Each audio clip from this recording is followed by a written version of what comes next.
오늘 또 그대의 최고의 날입니다. 임은미 선교사 묵상입니다. 2021년 5월 30일 주일 최고의 날. 내 소망은 오직 주께 있으므로 나는 불안하지 않습니다. 시편 43편 5절. 내 영혼아, 내가 어찌하여 낙심하며 어찌하여 내 속에서 불안해하는가. 너는 하나님께 소망을 두라. 그가 나타나 도우심으로 말미암아 내 하나님을 여전히 찬송하리로다. Why are you downcast, O my soul? Why so disturbed within me? Put your hope in God, for I will yet praise him for my Savior and my God. 어제와 똑같은 말씀을 오늘 시편 43편에서 묵상 구절로 선택했다. 어제는 내 영혼이 낙심하지 말아야 하고 불안해하지 않아야 하는 이유가 하나님이 그러지 말라고 하셨으니 아주 단순하게 순종해야 하는 이유 때문에 낙심하지 않고 불안해하지 않아야 한다고 했다. 오늘은 내가 낙심하지 않아야 하고 내 속에서 불안해하지 않아야 함이 바로 내가 하나님께 소망을 두어야 함이라는 것이다. 어제는 어느 분이 지금까지 매달 100만 원씩 헌금하셨는데 그 헌금을 5월달까지만 하시겠다고 미안하다는 문자를 보내왔다. 이렇게 큰 헌금을 오랫동안 하다가 멈추는 분들에게는 여러 가지 이유가 있다. 나는 지난 27년 동안 많은 분들을 통하여 헌금을 받아서 사역을 해온 사람이다. 헌금으로 인하여 얼마나 다양한 간증들이 있겠는가. 헌금을 중단하신 분들 가운데는 더 이상 재정의 공급이 어려워서 멈추는 분들이 있다. 그런 분들은 얼른 재정이 다시 채워지기를 기도드리게 된다. 그러나 재정이 부족해서가 아니라 어느 분들은 나에게 후원하는 것이 이제는 이만하면 됐다는 생각을 가져서 그만두는 분들도 있다. 재정이 풍성하게 나에게 들어오는 것 같고 굳이 당신이 하지 않아도 되니 좀 더 보람되고 좀 더 재정 후원이 필요한 사람을 찾아서 후원하고 싶은 마음으로 그러는 분도 있으시다. 그리고 또 다른 이유들이 있는데 나로서는 하나님이 왜 이런 일들을 경험하게 하시는가. 나는 이분이 나에게 이런 문자를 보내기 바로 한 30분 전쯤인가 주님으로부터 칼럼을 적고 있었다. 그런데 신기하게 하나님이 그분이 후원을 끊을 것이라는 말씀을 주셔서 공책에 그대로 적고 있었다. 그리고 난 다음 그분하고 카톡이 오고 갔는데 그분이 후원을 끊게 되었다고 미안하다고 하셔서 전혀 그러지 않아도 된다고 했다. 그랬더니 그분도 하나님이 내 마음을 준비시켜 주신 것에 대하여 감사해하고 자유해 하시는 것 같았다. 아마 그분이 나에게 이제 후원을 그만둔다고 말하기 전에 주님께 기도했던 것 같다. 내가 후원이 끊긴다는 말을 들어도 잘 이해할 수 있는 마음을 주십사 하고 말이다. 이런 분들은 사실 내가 아니더라도 항상 누구라도 늘 도와주고 싶어 하시는 분들이기 때문에 더 보람되고 그리고 더 가치 있는 곳에 헌금을 하시게 되기를 나도 기도를 드리게 된다. 그런데 좀 묘한 것은 후원이 끊어져도 관계는 계속 지속되었으면 하는데 지금까지 보면 거의 그렇지는 않다. 물질 있는 곳에 마음이 있다고 후원하시는 분들은 후원을 끊으면 더 이상 나에게 연락을 안 하시는 분들이 많다. 지금까지 경험으로 보면 그렇다. 그러나 그런 분들이 하나님과의 관계가 소원해질 리가 있을까? 절대로 그렇지 않다. 우리 모든 사람들은 하나님의 종들로서 하나님이 하라는 일들을 하고 있는데 그 하는 일에 하나님이 정하시는 시간이 있는 것 같다. 나로서는 선교사로서 받는 일정한 재정적인 후원이 멈춰주는 이유 중에 하나는 하나님은 그 누구도 100% 내가 완전하게 기대하는 것을 원치 않으신다는 것이다. 하나님 딱 한 분만이 나의 참된 소망이라는 것을 나 같은 경우는 받는 후원금을 통하여 확인시키시고 또 확인시키신다. 나는 이러한 경우가 정말 많기 때문이다. 그래서 이번 경우도 사실 좀 섭섭하지 않을 리가 있는가. 100만 원이란 큰 헌금이 한 달도 빠지지 않고 계속 들어왔는데 그 헌금이 이제는 끊어진다는데 앞으로 내가 계속해서 이어져 가야 하는 재정이 불안하지 않을 리가 있을까? 그러나 사실 불안하지는 않다. 이유는 내가 소망을 하나님께 두기 때문인 것이다. 지난달 소헌금이 많이 들어와서 받은 후원금이 3억이 넘었지만 이번 달은 그렇지 않다. 한 달이 거의 다 되어가는 5월 말인데 들어온 헌금은 1억이 조금 넘는다. 그래도 이번 달은 이래저래 조금 긴축되게 재정을 사용하였기 때문에 재정이 부족하지는 않다. 그리고 재정이 부족하면 부족하다고 내가 묵상했으면 후원금이 더 안 들어올 일은 없다. 그러나 나는 재정을 많이 모으는 것이 선교사로서의 목표가 아니다. 그때그때마다 하나님이 하라는 것을 하는 것이 하나님의 종으로서 할 일인데 하나님이 때로는 재정의 부족함을 묵상에 올리기 원하시는 때가 있지만 때로는 아무런 말 하지 말라고 할 때가 있으시다.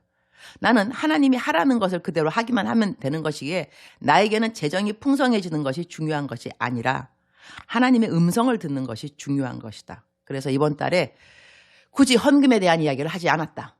사람들은 아직도 내 5,000원 후원 계좌를 물어봐야 할 정도로 나는 후원 계좌 번호를 자주 언급하지 않는다. 하나님이 하라는 때가 있으신데 그때만 내가 하면 되는 것이다. 주님, 오늘도 최고의 날입니다. 저의 선교 목적이 무조건 선교 헌금 후원을 많이 받는 것이 아니라 감사합니다. 하나님이 하라는 것만 하면 되니 감사합니다. 저의 소망이 주님께 있습니다. 저의 소망이 주님의 일을 많이 하여서 많은 것을 성취하거나 이루는 데 있지 않습니다. 저의 소망은 살아계셔서 나와 함께 친밀한 교제를 원하시는 우리 하나님께 있습니다. 하나님이 저의 산 소망이십니다. 선교 헌금으로 저와 동역하다가 그만두게 되는 분들을 기억하여 주시고 그들이 올려드린 소재들을 기억하사 상을 베풀어 주옵소서. 이제 이어서 저와 헌금으로 동역할 분들을 주님 찾아주시고 그들에게도 준비하고 예비한 복을 허락하여 주옵소서. 그리고 계속해서 동역해 주고 계시는 모든 분들 역시 기억하여 주시사 그들 모두에게 합당한 복으로 함께하여 주옵소서. 오늘 저는 커넥션 교회에서 11시 예배와 1시 예배 설교를 합니다. 모든 설교 위에 하나님의 넘치는 기름 부으심을 간구합니다. 주님 사랑합니다. 주님 감사합니다. 오늘도 우리 주님 저를 보시면서 하루 종일 기쁘시면 참 좋겠습니다. 사랑하는 그대여, 사랑하는 그대여 출석 부르고 있습니다. 사랑하는 그대여. 사랑하는 그대라는 그 말 우리에게 힘이 되죠. 하나님께서 직접 그대에게 그대의 귀에다가 오늘 이렇게 들려주는 속삭임으로 상상해 본다면 더 감미롭지 않을까 모르겠습니다. 사랑하는 그대여, 사랑하는 내 딸아, 사랑하는 내 아들아. 이렇게 주님께서 우리를 불러주실 때 우리는 저절로 하나님께 소망을 갖게 되죠. 세상 것이 아니라 하나님께 소망. 저는 하나님이 정말 좋습니다. 제가 지난번에 말씀드린 것처럼 선교사니까 선교 헌금 많이 들어오면 정말 좋습니다. 제가 이전에 설교할 때 했던 말 중에 하나가 성령 충만이요? 선교사로서 성령 충만은 모르는 분인데 어디서 생각지 않았던 선교 헌금이 들어오면 성령 충만 저절로 됩니다. 제가 그렇게까지 말을 했었는데 우리를 기쁘게 하는 것이 무엇인가를 생각해 보면서 우리가 어떤 것에 소망을 두는가도 나름 측정해 볼 수 있는 것 같습니다. 사랑하는 그대여, 오늘 제 묵상이 짧기 때문에 미니 설교 할 수 있는 거 그대 알고 계시죠? 지금 미니 설교하고 있는 중입니다. 우리가 소망을 두는 것을 내가 스스로 evaluate, 측정한다, 평가한다. 어떻게 평가 기준을 둘 수 있냐면 내가 무엇으로 인하여 기쁜가를 보면 내가 어떤 것이 나의 소망인가를 알 수가 있습니다. 그죠? 왜 우리가 어떠한 소원하고 있는 것이 들어지면 막 기쁘잖아. 그죠? 내가 소원했는데 내가 기도했는데 그대로 응답되면은 우리는 기쁠 수밖에 없습니다. 그러니 내 소망이 어디 있는가에 따라서 내 기쁨이 어디 있는가에 따라서 나의 소망도 있는 그 자리 위치를 우리가 나름 측정할 수 있다는 것이죠. 사랑하는 그대여, 그대의 소망은 어디에 있습니까? 그대는 무엇으로 인하여 기쁜가요? 하나님이 기뻤으면 좋겠습니다. 하나님하고 이야기하고 소근소근하고 하나님이 밀어 나눠주시고 이럴 때 하나님이 막 너무 좋지 않나요? 저는 하나님이 정말 좋습니다. 이전에 내가 어디 장로님들 새벽기도 설교한 적이 있어요. 장로님들 오늘 사랑하는 그대여 가운데 장로님들 계시면 굳이 시험 받으시면 안 됩니다. 그냥 장로님들 굉장히 엄격하게 보이시잖아요. 제가 그 장로님들 새벽기도 설교를 하러 갔는데 장로님들만 모이신 기도회인 거죠. 아마 그 교파를 초월했습니다. 그냥 다른 교회에서도 다른 교파도 막 새벽에 기도해서 그렇게 하지만 엄중한 그 모습, 위엄이 충만한 그 모습들 앞에서 제가 새벽 설교를 하고 집에 가는 길이었어요. 운전을 이제 하고 가는데 주님하고 항상 이야기하죠. 저는 보통 차 안에서 기도를 많이 하는 편입니다. 차 안에서 혼자 운전을 할 때는 보통 통성 기도를 한다거나 방언 기도 한다거나 주님하고 보통 그냥 단둘이, 그다음에 차 안이니까 통성 기도 크게 주여 3창이 아니라 100창도 할 수 있는 곳이 차 안 공간이더라고요. 차 안은 저에게 조그만 기도 처소가 아닐 수가 없습니다. 그날 또 설교 다 마치고 집에 가면서 주여 뭐 기도도 하고 뭐 방언도 하고 통성 기도도 하고 또 묵상 기도도 하고 이러면서 주님하고 아주 재미있는 시간을 보내고 가는데 주님이 저한테 물어보시더라고. 너 오늘 힘들었지? 그러니까 내가 오늘 장로님들 설교하는 것이지 힘들었다고 생각하셨는지, 왜냐면 이렇게 아무래도 경직될 수밖에 없는 상황이었으니까, 그죠? 주님께서 나보고, 너 오늘 힘들었지? 그래서 내가, 뭐 힘들긴요, 주님. 주님하고 오고 가는 대화인 거죠? 뭐 힘들긴요. 주님께서 하시는 말씀, 왜 힘들지 않았겠어? 나도 힘들었는데. 대박! 내가 그래서 막 그냥 차 안에서 그냥 넘어갔다는 거 아니겠습니까?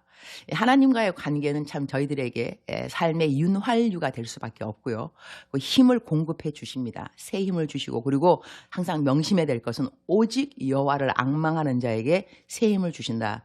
그러니까는 오직 여호와를 앙망해야 새 힘이 생기는데, 우리는 오직 여호와가 우리의 소망과 앙망해야 되는 대상이 아니고, 예수님과는 오직 여호와 빼고 여호와 플러스 돈도 있어야 되고 여호와 플러스 뭐도 있어야 되고, 이러니까 새 힘이 생기지 않는다는 것이죠. 성경 말씀은 오직 only 오직 여호와를 앙망하는 자에게 새 힘을 주시나니 독수리에 날개치며 올라가는 것처럼 그렇게 새 힘을 얻겠다 하셨습니다. 사랑하는 그대여, 사랑하는 그대여, 억만 번 더 들어도 기분이 좋은 말, 사랑하는 그대여, 사랑하는 그대의 오늘 참 소망은 누구이신가요?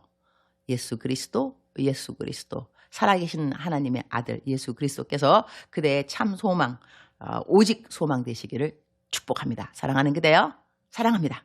사랑하는 그대여, 축복합니다. 오늘 또 그대의 최고의 날입니다. 신령과 진정으로 예배드리는 주일 예배 되시기를 또한 축복합니다.